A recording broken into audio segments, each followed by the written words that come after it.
Quelle approche avoir sur les marchés obligataires? Voilà le sujet qui va nous animer à présent dans Enjeu Patrimoine. Et pour en parler, nous avons le plaisir d'accueillir sur le plateau de Smart Patrimoine Timothée Pubelier. Bonjour Timothée Pubelier. Bonjour Nicolas. Merci d'être avec nous. Vous êtes gérant senior obligataire chez Ostrum Asset Management. On va essayer de comprendre quelle approche on peut avoir quand on est conseiller en gestion de patrimoine ou épargnant vis-à-vis de la poche obligataire de son portefeuille. Et la première question qu'on peut se poser quand on veut se demander ce qu'il en est de ces investissements obligataires, c'est est-ce que la nomination à la tête de la Réserve fédérale américaine de Kevin Warsh va changer ou a changé déjà la manière dont vous appréhendez les marchés obligataires en ce début d'année, Timothée? Alors en effet, c'est un point extrêmement important.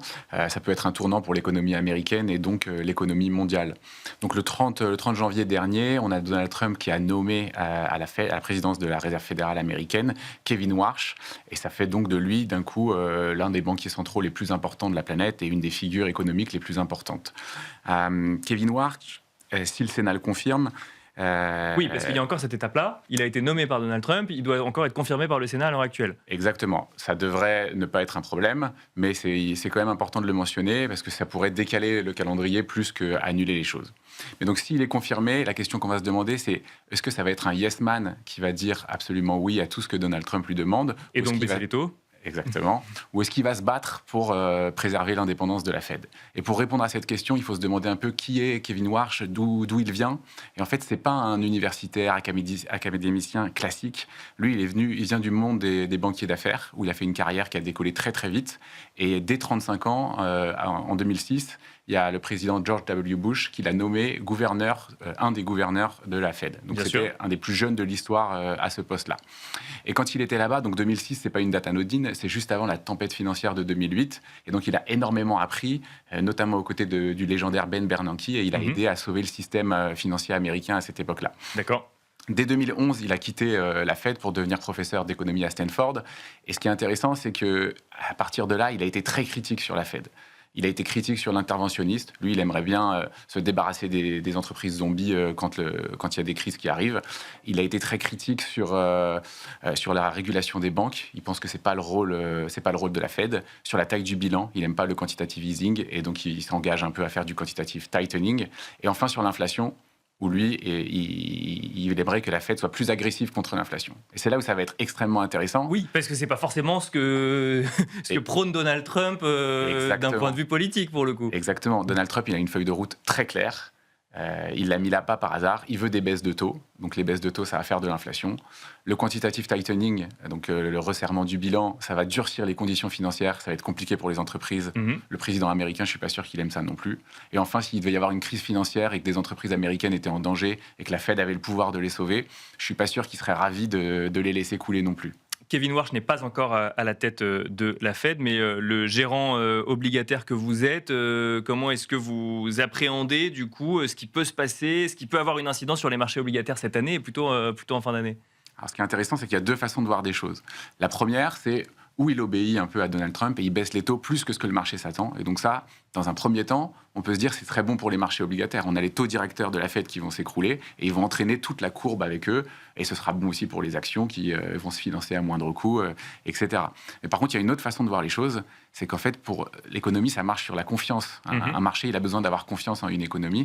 Et la Réserve fédérale, c'est une des clés de voûte de cette confiance. Donc si la Réserve fédérale perd son indépendance et fait ce que le gouvernement lui dit, il va y avoir une perte de cette confiance, une montée de l'incertitude et une montée de la prime à terme qu'exigent les investisseurs obligataires pour prêter de l'argent à cette zone. Donc ça peut faire monter les taux longs, quantifier les courbes, et ça peut être très mauvais pour tout le monde en fait.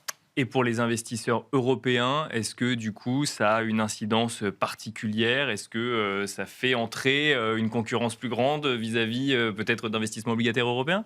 Pour les investisseurs européens, ça peut être intéressant, ça remet la zone euro sur le focus, avec justement cette thématique de confiance. C'est plus clair ce qui se passe en Europe, il y a moins de questions à se poser sur l'indépendance de la Banque centrale européenne, donc on peut avoir un jeu de vases communicantes qui profiterait à l'euro et aux investissements européens en général. Un mot des montants records de collecte obligataire depuis le début de l'année. Aux États-Unis, les ventes d'obligations investment grade ont dépassé les 200 milliards de dollars en janvier 2026. C'est 12% de plus qu'à la même période l'année dernière. Le secteur technologique, lui, représente une part très élevée. On voit en Europe qu'on a des États qui, eux, annoncent également des montants de levée assez impressionnants également. Est-ce que cette arrivée de dette massive sur les marchés va avoir une incidence sur les cours et sur l'approche qu'on peut avoir de l'obligataire? Alors, c'est un autre point extrêmement important. Et à la fin de l'année dernière, c'était une des grandes inquiétudes des investisseurs obligataires. C'est cette avalanche d'émissions sur le marché primaire obligataire. Est-ce qu'il y allait avoir des investisseurs en face de ça pour venir les acheter? Et sinon, on pourrait avoir une envolée des taux et qui là pourrait être mauvaise pour tout, pour les obligations, pour les actions, vraiment pour tous les marchés. Donc ça, c'était un gros point d'interrogation.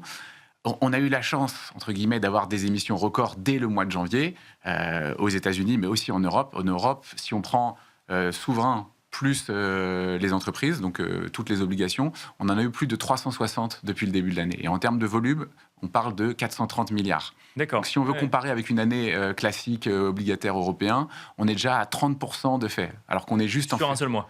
C'est vraiment des chiffres à cette semaine. Mais donc, sur un mois et une partie 2 semaines de février, on a déjà fait 30% du programme d'émissions obligataires des entreprises et des pays européens.